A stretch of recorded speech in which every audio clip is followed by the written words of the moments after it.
Morning. Today is October 10, 2023. My name is Richard Perez. I'm a Veterans Benefit Coach with the Kings County Library. This interview is part of the Veterans History Project. Please state your full name. Robert R. Schweizer. Well, Mr. Schweizer, thank you for taking the time today to sit down and share your personal journey of military service, and I really appreciate it, and I think this is a great opportunity to share your story. Let's go ahead and begin with your home and family background. Where are you from? Oregon. And, excuse me, sir, you say Oregon? Oregon City, Oregon. Oregon City, Oregon, the Northwest. Are your parents still with us? No. What did they do for a living? Farming. Do you have any siblings? Yes. How many siblings do you have? 7. 7? Did 3. any of them serve? Yes. 2 in World War II and 1 other brother in the Korean War. Oh, wow. Navy. And what did you do before serving? Student high school. Okay. So let's move on to our early days of service. So what military branch did you serve in? Navy. And were you drafted or enlisted? I enlisted. And what year was that? 1950, shortly after the Korean War started. So what inspired your choice of the U.S. Navy? Well, I had 2 older brothers in World War II and 1 of them in the Korean War, so And, I just fit right along. so they came home and shared their experience and Yeah. and inspired you to go ahead Yeah. and serve. Well, thank you. That's an honorable thing. How did your family feel about your decision to serve in the U.S. Navy? Yeah, they thought it was pretty good. Followed family tradition. Yeah, it sounds like with the family, with your brothers, and especially going off to the Korean War. So let's talk about your military life and adjusting to it. How was that? It wasn't bad at all. Living on a farm and doing all that farm work all those years, I thought it wasn't too bad of a transition. Right. So what kind of crops or what did you guys farm? My dad's kind of he was a small farmer. He had a small farm and raised various crops, mostly to live on and to sell. So when you went to training, off to training, what was the boot camp experience like? It's very short, quite different from growing up on a farm. But the company I was in had 39 Alabama, and so I got used to being harassed quite a bit, being a damn Yankee. And where did you do your training at your boot camp? San Diego. San Diego. Yeah. Okay. And what time of the year did you do that in? In November. So it was still a little chilly, but not like the East Coast chilly. Yeah. Not like Michigan or in that area. Okay. Can you tell me about any of your challenges or your experience that you experienced during your training? Not really. It was just mostly marching and learn how to use an old Springfield rifle that we had for practice. Okay. And you did a lot of marching and learning the basic skills. It was a short boot camp because it was only 5 weeks because they were getting everybody out. They needed a lot of corpsmen and guys to go on destroyers, and they needed bodies. So you need to get everybody processed and. Yeah. Okay. So I know you said 5 weeks of training. So did you have an opportunity once you graduated from your training to take any leave time or? No, I didn't have any leave. Short leave also. I didn't get leave until about 7 or 8 months later. After I left boot camp, I got advanced training in aviation machinist mate school in Tennessee. So after that, I got. So based on your training, your specialized training, how long was that training? I think that was 14 weeks. Oh wow! And what was your specialized training in?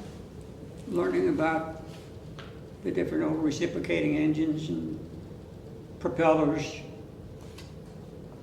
and just everything associated with the older, what we call older things now. the season things. Yeah. World War II stuff. There you go. So what was your job in the U.S. Navy? Well, I was, as soon as I got to my first unit, which was a reserve squadron that just got activated, they needed a bunch of younger guys, and so they sent half a dozen of us to these different squadrons. There's a patrol bomber squadron based in Seattle. I got put in there, and within the first month I was assigned to a flight crew, and I became a turret gunner. I thought that was a real big deal at that time. Mm-hmm. So after that was going on deployments, 6 months to Hawaii, and then later on in 1952, we deployed to Korean area, which is based in southern Japan. It was a Royal Australian Air Force base in Iwakuni, and we flew nighttime missions in both sides of the Korean coast, China Sea and Sea of Japan, doing all kind of shipping surveillance, weather, AS&W type stuff. And you said you were on a destroyer, is it? No, a PB-4Y2. PB-4Y2. What is that? It's a Navy version of the B-24, but it was modified to the Navy, and they put a single tail instead of the twin tails. Oh, okay. And lengthened it, strengthened it a little bit. Okay. It was slow and going. So, based on your experience, Mr. Schweizer, what experience did you obtain from your job or multiple jobs? I remember you mentioned you had multiple jobs. Well, after a cruise or two, I worked my way up to being a crew chief on the same type of aircraft, the PB-4Y2, and then the P-2V Neptune. And later on, I got transferred in Pensacola, Florida, where at that time I checked in, and I had an air medal from the Korean War from 31 combat patrols. Oh, wow. So they assigned me to an aircraft of my own, flying VIPs and cargo and everywhere. So I know you mentioned that you had deployed to the peninsula, Korea Peninsula.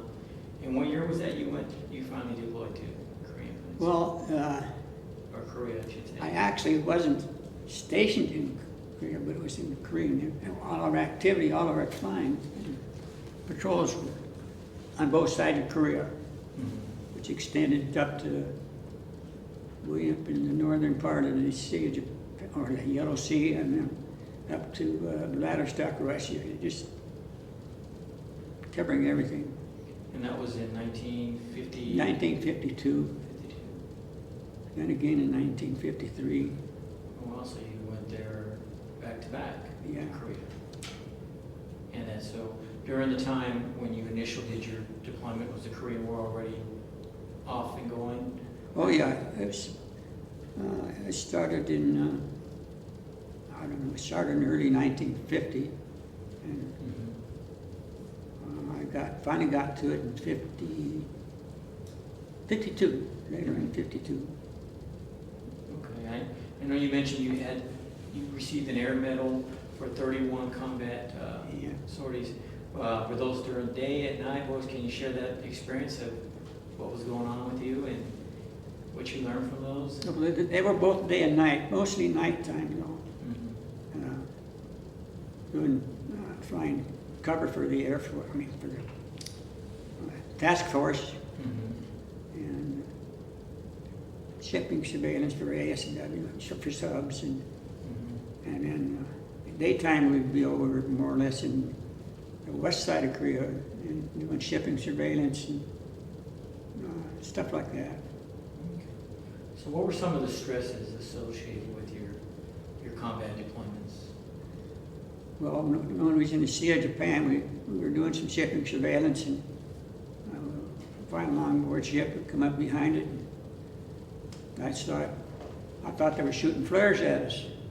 Oh. And we got a little bit closer and I said, they're not flares, there's something coming at us. So Uh-huh. at that time, our pilot, which was an old World War II torpedo bomber pilot, and he took that over 4 engines creeping goes to the Pacific coast, and he just had it all over. And I think, we didn't get hit. Well, thank God. And actually, we were the first squadron to go out in that area and not lose at least one plane. So, because of those type of things, they disguised their merchant ships a lot of time, kind of decoyed us in. And I know you mentioned, Mr. Schweizer, you did in your bio, you also served in Vietnam. Is that correct? Yeah. And what year was that? You went off to Vietnam. The first year it started, we were probably the second carrier in early '65 to get out there. We were supposed to go on a Mediterranean cruise, and about 2 weeks before we started on the cruise, we found out we were going to be going to Vietnam area. So, And were you doing the same task or jobs in Vietnam, or did you transition to a different position? well, at that time, that was in 1965. I had already been in about 15 years then. And I You were a was, seasoned sailor already. yeah, I was pretty Combat seasoned. I'd experience. already been on a carrier 2 times when the Navy transitioned to jet aircraft. And so I got a tail hook stuck in me. And most of the time I worked on the flight deck. I was a troubleshooter or squadron maintenance coordinator, Wow. doing everything when just being everything that was needed to be coordinated on the flight deck with our aircraft. Okay. And what year did you deploy to Vietnam? 1965. 65. And you did a year tour, or did you do multiple tours to Vietnam? I did multiple tours. I did 2 tours on the older type carriers, and then I did 3 more on a Kitty Hawk. So I did 5 cruises out there, but only 4 of them were in a combat zone. Okay. So tell me about some of your military friendships. Well, they were pretty close. I was in my earlier squadron, my first squadron, we get in flight crews, and our flight crew stayed together. We were both mostly younger guys, and we stayed together for about 2.5, 3 years. And so one of the guys was my best man at my wedding, and I was the best man at his wedding. And when I got married in Oregon City, Oregon, my whole flight crew come down from Seattle, and all my ushers were part of my crew. That's We were all awesome. in uniform at that time, and so it was quite a nice thing. Yeah, that was outstanding. Some great camaraderie and your battle buddies that you all served together and Yeah, continue to serve in each other. yeah. We stayed in contact for quite a while. I'm glad you mentioned that we're going to transition in your contact. So how did you say you stay in contact during your times of contact? Did you visit each other, call each other, write letters? Most of the time, I write letters or call. A few times I'd see them during our travels and different times, different places. Sometimes it was in the States, sometimes it was overseas. We'd see each other. How would you say all these experiences have impacted your life? Well, found out hard work pays off and friendships pay off, and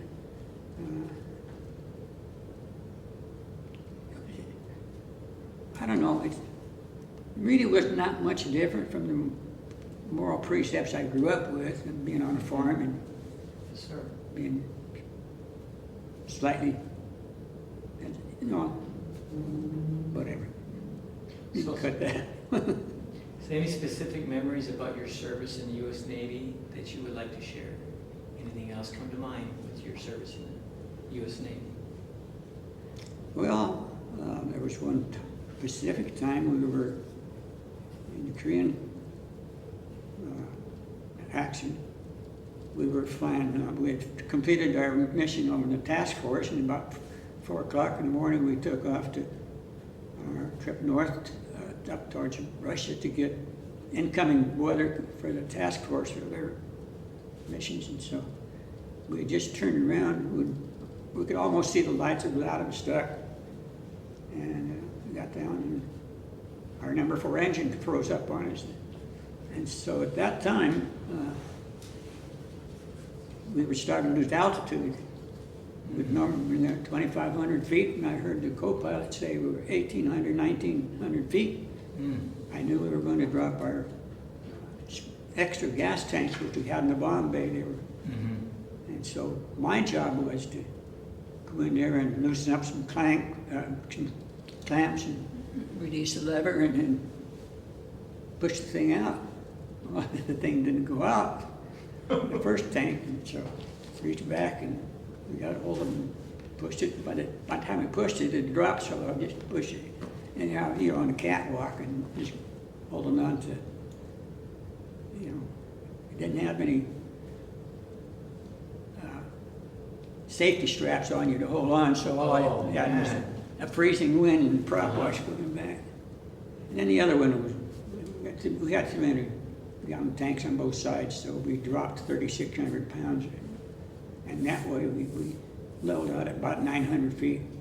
Then we went into a little fighter strip the North Koreans had on the Korean Peninsula. It was about 2 fast hours to put a 38 parallel, and got made it in. Wow. Kind of interesting. Yes, you're losing an engine, and then you're dropping elevation, and you have to lighten your load. You get the pucker string working. And you're over enemy air and landing in North Korea's strip.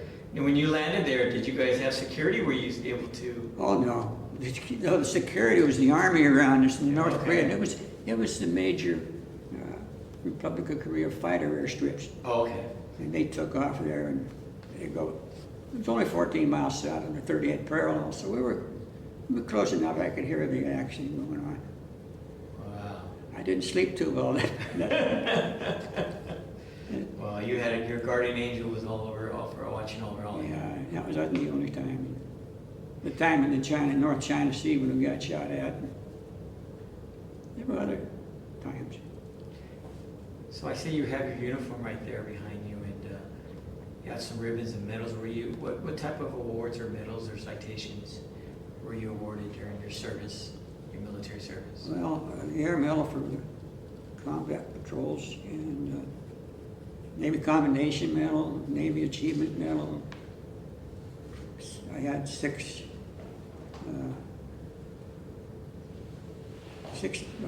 good conduct medals. Oh, outstanding. 26 years of undetected crime. And then the Korean Service Medal, United Nations Medal, Vietnam Service Medal.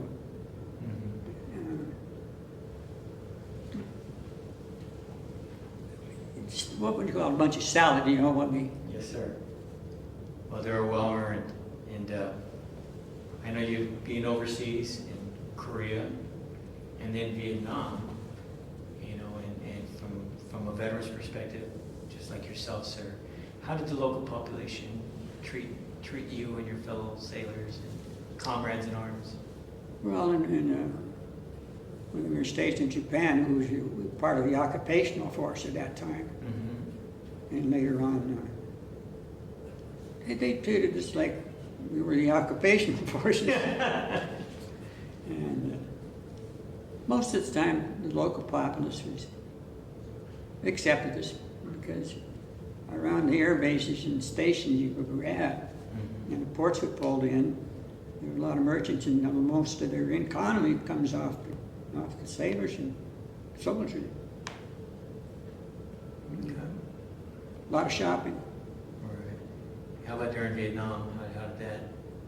And that was a different war transition from Korea to Vietnam. Well, in Korea, it was mostly, you had 4 or 5 days R&R. Sometime during that period of time, you could go up to northern Japan, up to Tokyo, and go up there, or you could catch a flight to Hong Kong. And I caught the flight to Hong Kong over there. And got in there twice on different times we were out there. And then later on in Vietnam, most of the times when the carrier goes out to Vietnam, about midway through their cruise, they'll spend a week in Hong Kong. So I've been to Hong Kong about 8 or 9 times. Oh yeah. One of my favorite ports. A lot of shopping here. Got to enjoy the culture and Yeah, the food and a lot of sightseeing, a lot of historical things. yes. And Hong Kong's an international city, more or Mhm. less. And so there were ships and people from all over the world. And so you got to meet a lot of people. From all parts of the world. Yeah. It was real interesting. And it was a cheap place to go, so you could stay in the best hotels. Yes.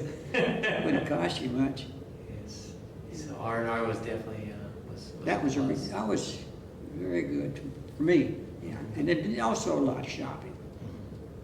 And later on, one of the cruises, Kitty Hawk pulled in, and a bunch of wives from Lemoore, they chartered an aircraft, and they came out in 1972, and we spent 6 days out there with our wives. Oh, that's good. So that's a high point of both of our lives, I think. Actually, it was our honeymoon. Right. It's such I know from a service member's perspective, when you're out there overseas deployed, and especially in the combat environment, you get that R&R and you're able to see your bride. It's such a wonderful and relaxing experience. And the loneliness and the absence, seeing your family, your kids, and your wife, that's the worst part of being on deployment. The work is not that bad. It's yes, sir. And how long you were married with you and your bride? 70 years. Wow. We had just passed our 70th anniversary when she passed away. My condolences for her pass, but that's amazing. That's a blessing. Yeah. 70 years. Yeah. You definitely a true example of the sacrament of marriage and just true love of marriage and respect. And being a military spouse, I know my wife. I always call her household six because she's in charge of home while we're out serving our country, and defending freedom. And I'm sure your wife did an outstanding job. And how many children did you have? We had 8. 8 children. We had 8 boys. Oh yeah. And they all turned out real well, thanks, I think, to my wife. She did most of the raising. I give her a lot of credit for that. She always carried a big stick, and very forgiving, and cooked good. And we attended a lot of ball games, baseball games. Yeah. Oh. And how many grandchildren do you have? We got 23. 23 We grandchildren. got 16 grandchildren and about 7 great-grandkids. Amen.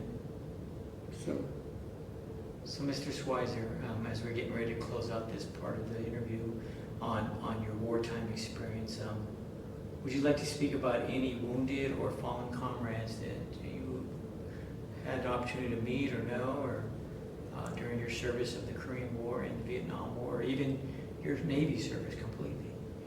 well, none of my close friends ever didn't lose any of those, but there were a lot of people, flight crews, one of them lost a whole crew. They flew into a mountain, lost a whole bunch of guys there. And then aboard ship, there was always guys, maybe sometimes getting blown off the flight deck or falling aboard, falling overseas, overboard at night, and not being able to rescue them, and seeing pilots being shot off the catapult and not raising up in the altitude, and all of a sudden you'd see a big splash out there, fireworks, and then it was just part of wartime, Yes, sir. part of operations. Yes, sir. So we're going to transition. So the war ends and you're returning home. Do you recall the day of your service? we could talk about when the Korean War ended and you returned, and do you recall that? When? Well, the Korean War really didn't end. In fact, I don't Right. think it's ended yet. Yes, sir. There's not been an armistice yet. Yes, sir. But it really wasn't a change in military attitude to the Korean War. We still got our people out there. And Vietnam ended.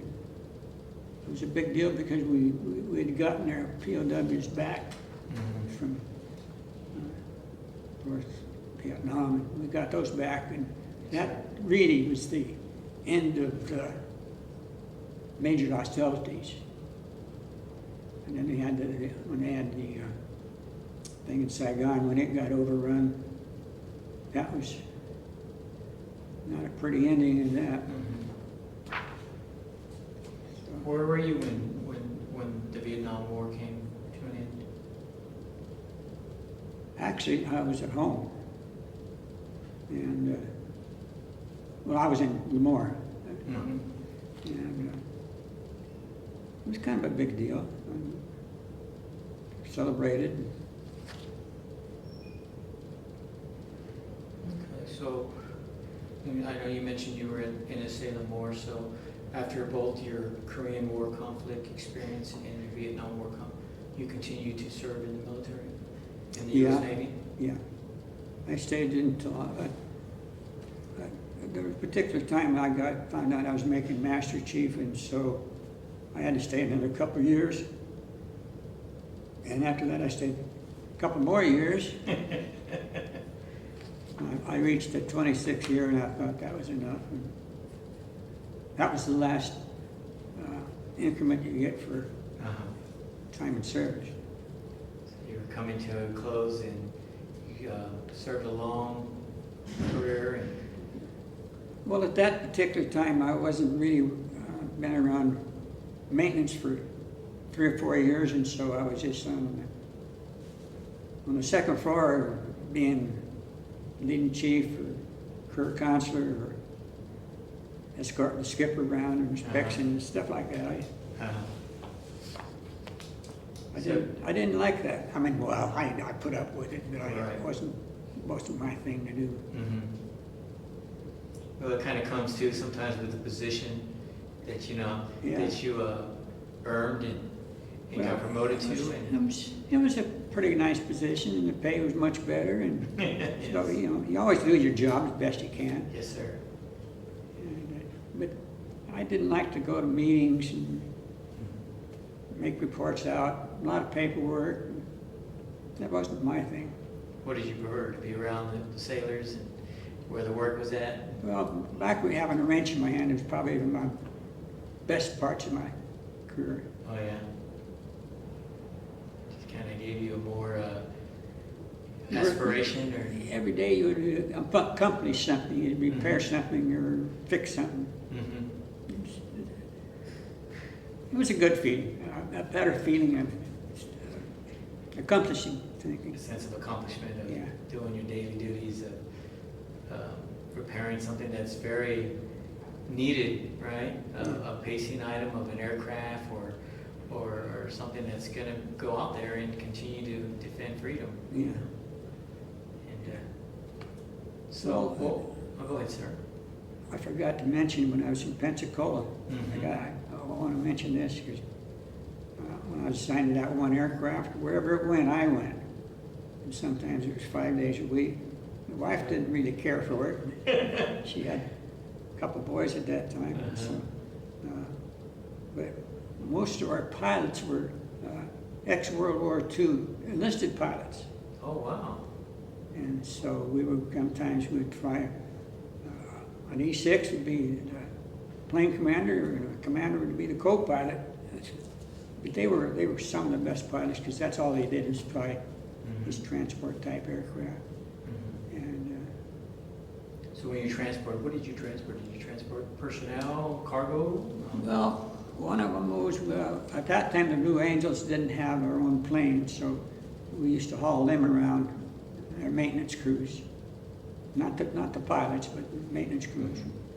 And that's back when they worked in their old dirty coveralls and stuff, and they didn't have any big coveralls and fancy suits like they have now. Uh-huh. But those guys earn it because they, day and night, their main job is to get that little plane ready for the next air show.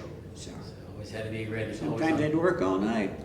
That's right. If it's a pacing item, it's got to stay always ready 24/7. Yeah, yeah, they earn everything they get. So, your career is coming to an end, and your deployments, I know, your Korea War experience, your Vietnam War experience, coming home to the family, what was your reception like when you returned home? Just everybody's glad to see me. I mean, just the typical what you see on TV is what it is. So now that you've closed out your career, what was your, can you describe any of your readjustment to civilian life? It wasn't that bad because before I retired, I was taking real estate courses at COS in West Hills. And so one of my former shipmates and one of my pilots had started a real estate company in Lamar. And so when I got out, I went to work for them. I took more courses and got my real estate license. And so I wasn't the greatest salesman in the world, but I made enough to get by. Right. At that time, though, the interest rates were up to 8, 9, 10, 12%. Oh, wow. It was a tough time to sell a house. Right. Kind of like what we're going through right now, a little bit, but not as Yeah. high. Yeah. Right back then. But back now, there's houses are so expensive. Hardly find the people that make enough money to qualify. Yes, sir. So I noticed you mentioned you went to school after you served and retired. So did you use any of the educational benefits, your GI Bill, or? I used my GI Bill for courses at the junior colleges, and I got almost enough to get a AA degree, and I thought, what the heck? I'm already working. This is what I'm going to do the rest of my life, so I quit. I didn't miss it. Yeah. And later on, I had so many boys going to school. In high school, we had one there for many years in a row. Mm-hmm. A trustee quit and got transferred, and so there was a vacancy at the school board at the high school, and they asked for people to volunteer, and I put in my name, and since I had so many kids there, I figured, anyway, I got on the school board. I was there for 1985 to 94. And that was what, Lemoore High School? Yeah, Lemoore High School. That was an interesting time. Uh-huh. Got to go to a lot of meetings there and got to do a lot of travel. In fact, went back to Washington, D.C. a couple of times to lobby for extra funds for the military. And Wow. it's interesting. That's good, Mr. Schweizer. Your contribution to that is what we're reaping as the younger generation of service members. Thank you. Yeah. Thank you for that. Yeah, I think I'm very lucky to have had a good career, and I'm satisfied that went well. Have you stayed in contact with any of your fellow veterans? I think I'm the last one left of my old flight crew from years ago. But the ones that are from Memorial, yeah, I stay in contact with a few of them. At being 91 years old, there's not many of them still around. I hear you, sir. Let's talk about some reflections of life and post-military. Do you attend any reunions? Are you involved with any military organizations or ceremonies? I belong to the Fleet Reserve, American Legion, and reunions from high school, they quit having reunions, they're gone. And military reunions, most of them, they've kind of quit going to them too. I've kind of outlived the reunion area. Mm-hmm. But definitely glad you definitely attend the Retiree Appreciation Day, so that was definitely good. Yeah, that was my first one after being out for 43 years, I finally went to one of them, and that's where I met you. Yes, sir. And I had the honor and privilege to meet you. And I know we're both baseball advocates and, Yes. and fans, and we shared some stories that, you know, me growing up here in the Valley, and you know, having your boys playing baseball, and you playing baseball, right? You played baseball. What position did you play in? Baseball? Second base. Second base. So you had to be pretty fast and Well, pretty good on defense there, because I wasn't a big hitter, but I could feel pretty good, yeah. I also, one of my extracurricular activities, I was a wrestler for a little bit when I was at Whidbey Island, Washington. okay. And I was fortunate to win my division one time because there was not many people at 105 pounds. So I had to beat out a couple of Marines and some other guys. But my previous experience got me through it. Mm-hmm. So I got a Navy hand that time, so, Uh-huh. and on my letter, so whatever. Wow, well, that's outstanding. Mr. Schweizer, future generations will see this interview. What would you like them to know and take from this interview, including your children and your family? Well, perseverance pays off, hard work pays off, and get as much education as you can, and pick good friends, and be loyal to them. Is there anything else? Treat your family right, yeah. Yes, Take care of your family. yes, sir. That's about it. Is there anything else you would like to add besides? Oh, there's a lot I could add, but we could go on for hours and telling sea stories, but that's enough. Well, Mr. Schweizer, again, I thank you for taking the time out of your day to share your personal journey of your military service with the United States Navy, your war experience in the Korean War and the Vietnam War, and also your post-military experience. You know, you've served this country honorably for 26 years. You continue to serve this country after the military. And because of your personal legacy and your experience, you've impacted, I'm sure, many lives of future sailors. Not only sailors, I'm sure, of all service members. I know me having the privilege of just speaking with you off camera prior to this interview, I felt very inspired. I felt very well. I enjoy talking baseball stories, and I enjoy talking military. And again, I thank you. And on behalf of a grateful nation, and from a veteran to veteran, myself and my colleague here, Pierre Johnson, we thank you for your service to our country, and thank you for taking the time. Well, thank you. I appreciate that. And this completes our interview, and thank you again, sir. Thank you very much.